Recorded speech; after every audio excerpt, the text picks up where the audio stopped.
Ladies and gentlemen, basically we stick to the principle framing that we get from OG. The fact that this debate is about instances whereby there are no objective reasons for us to actually terminate the child, that in principle when there is a non-existence of psychological traumas, why is it justified for us not to allow these women to abort when it is a consenting situation? Now, the first argument we're going to bring to you, we are going to go to our extension first before we attempt to report this guy. So, firstly, we say the consenting nature of adult intercourse is one that shows that it is a moral contract. So, to the extent that even in the legal contracts of real life situations, individuals, by virtue of the fact that they particularly sign a contract, do not just wake up one morning and say, because I feel that because of their feeling of not wanting to preserve that particular contract, when the contract actually works within a particular period of time, they don't just breach it anyhow like that. So we feel to the extent that this is a moral contract and also fits into the framework of legal contract, the analogy that it fits into that contract is something that we must consider in today's debate. So our first argument.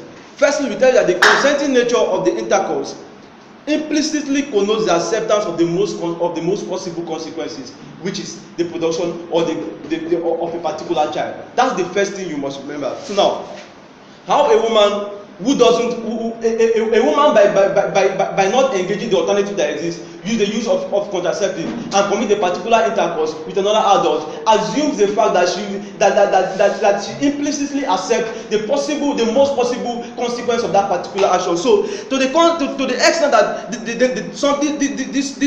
this intercourse and this activity is something that is consensual, something that actually balances the interests of both individuals, the man and the woman, we feel that the trivial interest of one, that of the particular woman, the fact that she wants to, let's say some women who might just want to, like, I want to be in shape, I do not want to just give birth to a child just because I want to be in shape. The fact that is a trivial interest is something that should not trump the objective interest that actually is something that exists in both the situation of the man and the woman. So to the extent that it doesn't have to do with life, which is something that is objective, which is something that it is also to the interest of the man, that the fact that even the man, if it has to do with his life, is going to breach this particular situation. We think that the fact that these reasons are not objective, these are trivial interests, it shows that it should not be a justification for us to actually deny the ability of a particular adult who was part of the activity to meet his interest, the reason for him participating in that particular kind of act. So on that point, no. Now, our second argument, the existence of the most moral and the policy we bring to you is one that has the existence of the most moral and considerable compromise of the competing interests, values, and autonomy that exists within the particular relationship. Now, we tell you that the relationship is not one that actually preserves only the interest of a particular person, that is the woman. It preserves both the interest of the woman and the man. So to the extent that both of them have this autonomy, to the extent that both of them actually agreed into participating in this particular action, we therefore we think that we should give women or individuals who actually agree to a particular action absolute autonomy, only to the extent that actually doesn't harm some other person. So in our real life situation, what do? We give people freedom only to the extent that it doesn't harm some other person. So to the extent that the freedom that we give to these women is something that actually trumps of the interests, the values of the particular man. We feel that we have the most, on our side of the house, we have the highest moral compromise. We have our practice is one that equalizes the competing values that exist in the particular situation. The fact that a woman wants actually consented to relationship, the man also consented to relationship, means that their interests are kind of equal, so they're bound within that contract now. So it therefore means that we should not absolutize the interests of the woman over the man, because by actually perpetrating that act, it means you accept the framework that act is committed upon. All right. Now see, you said in your speech that you do not look to the trivial interest of the woman. So in case where the interests are not trivial, e.g., self-actualization and professional progress, will you give in, yes or no?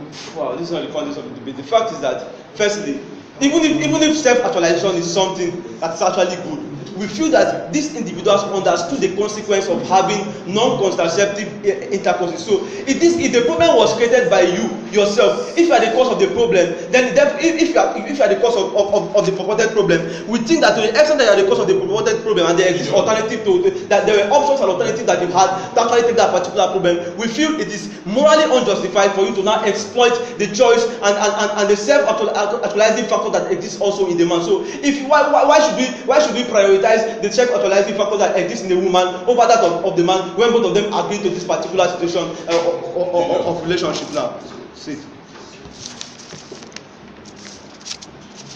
So now, why should we actually?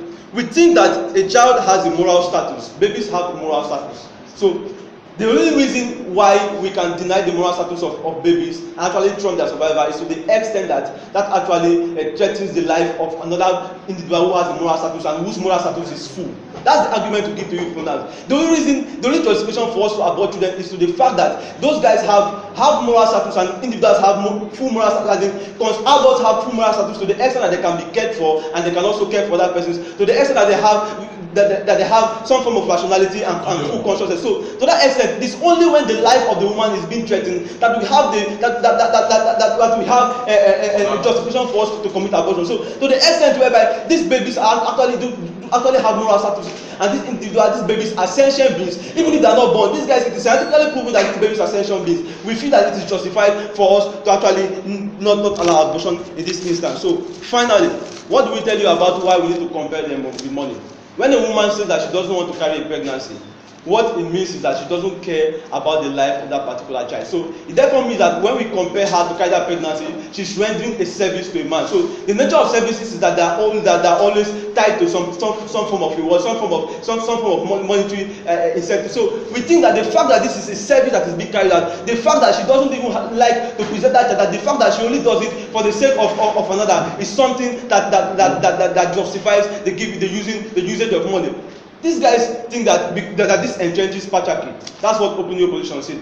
But we tell you that the world already exists. Men who want to express their social capital and economic capital already have surrogates, professional and non-professional surrogates all around. So to the extent that professional surrogates actually existed and they never went there to actually meet the professional surrogates to actually bear children for them, it therefore means that their own idea was not to actually subjugate women. The idea that they had in mind was to sleep with the consenting adult, have an intercourse with her, and produce a particular child. With this, I'm proud to propose the motion.